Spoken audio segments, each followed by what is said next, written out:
Yahweh said to Moses, "Go into Pharaoh, for I have hardened his heart and the heart of his servants, that I may show these my signs among them, and that you may tell in the hearing of your son and of your son's son what things I have done to Egypt, and my signs which I have done among them, that you may know that I am Yahweh." Moses and Aaron went in to Pharaoh and said to him, "This is what Yahweh, the God of the Hebrews, says, How long will you refuse to humble yourself before me? Let my people go, that they may serve me. Or else, if you refuse to let my people go, behold, tomorrow I will bring locusts into your country, and they shall cover the surface of the earth, so that one won't be able to see the earth. They shall eat the residue of that which has escaped, which remains to you from the hail, and shall eat every tree which grows for you out of the field. Your houses shall be filled, and the houses of all your servants, and the houses of all the Egyptians, as neither your fathers nor your fathers' fathers have seen, since the day that they were on the earth to this day."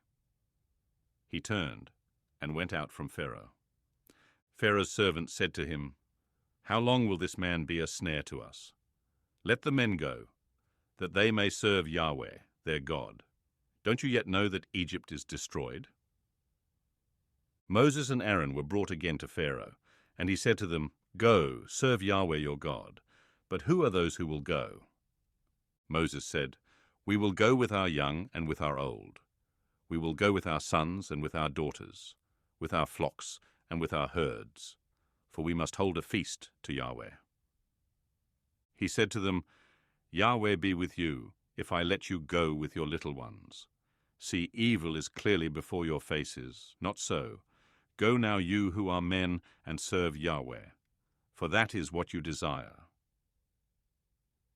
Then they were driven out from Pharaoh's presence. Yahweh said to Moses, "Stretch out your hand over the land of Egypt for the locusts, that they may come up on the land of Egypt and eat every herb of the land, even all that the hail has left."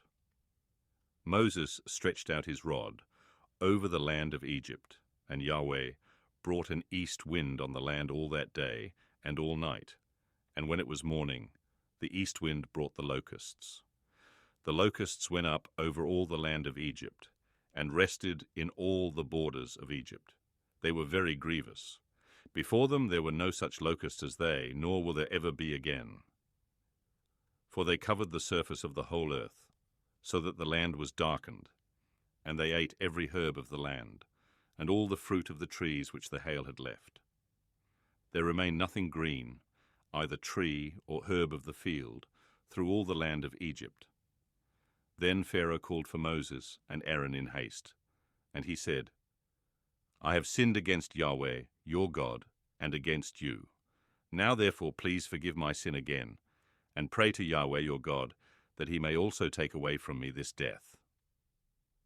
Moses went out from Pharaoh and prayed to Yahweh.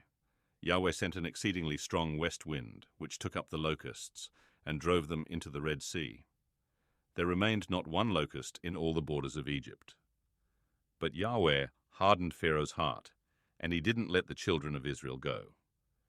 Yahweh said to Moses, "Stretch out your hand toward the sky, that there may be darkness over the land of Egypt, even darkness which may be felt."